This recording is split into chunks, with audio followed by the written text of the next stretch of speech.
What if you could be just a little brain guy running around making the use of all of those bodies that seem to be lying around everywhere? They're spare, right? Nobody's actually using them.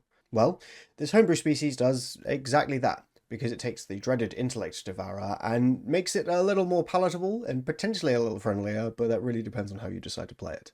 Hello, my name is Jason, and this is a Dragon's Hoard D&D, where I share the homebrew creations I work on for a length of time of some kind.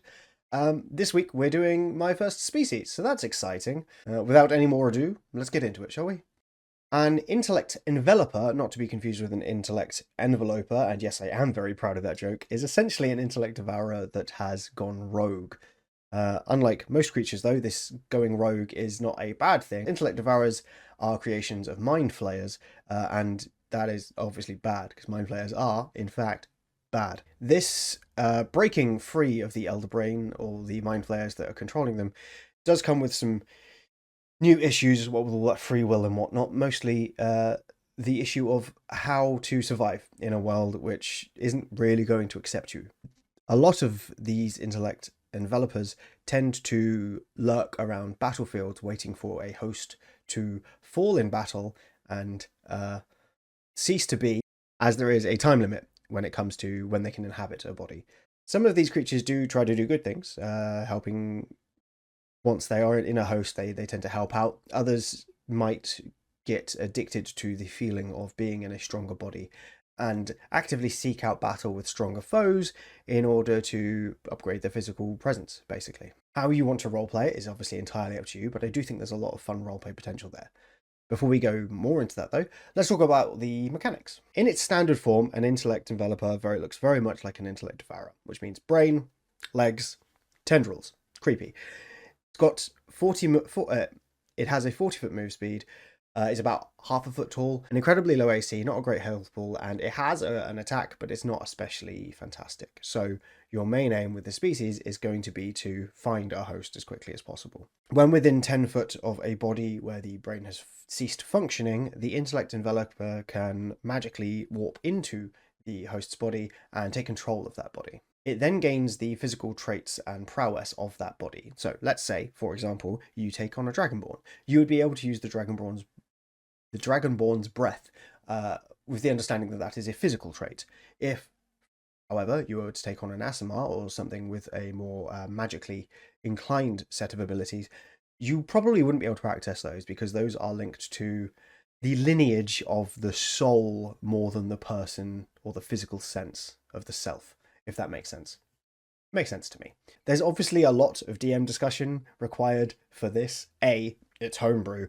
B, it's pretty easy to break. We balance it. We'll go into that. And C, definitions are tricky. I'm not going to define everything for you.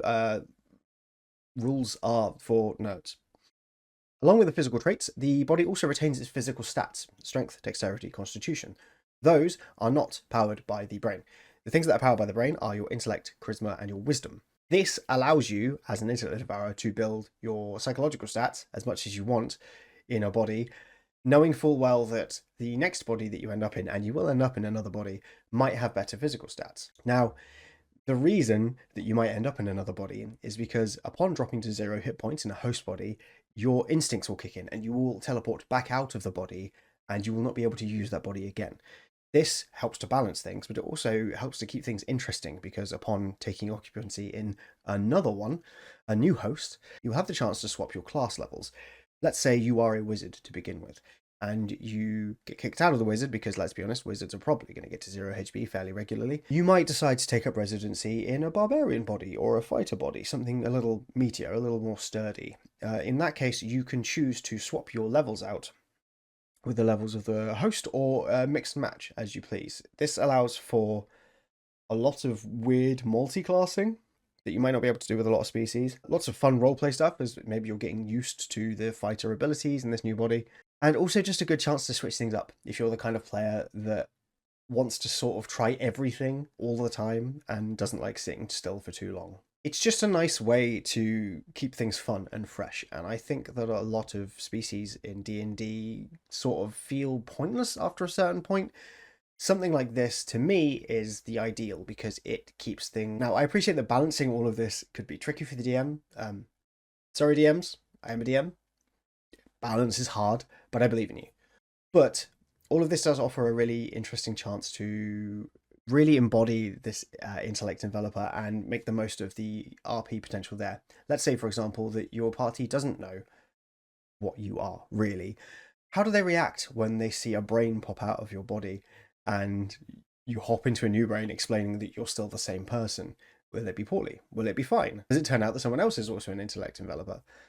It's just fun, and I like it when everything bleeds mechanically into the roleplay side of things, because for me that's what the fun of D&D is. I just think it has a lot of story potential, and I'm here for that. Obviously, I designed it. It's kind of how that works. If you do end up using it, let me know how it goes. I would love to hear your stories about this. We've done monster, we've done weird items. This week was a species. Next week we're going to be doing a weapon, a cool weapon I really like. I think it's cool. And if you're looking forward to that, then like and subscribe, and I'll see you next time.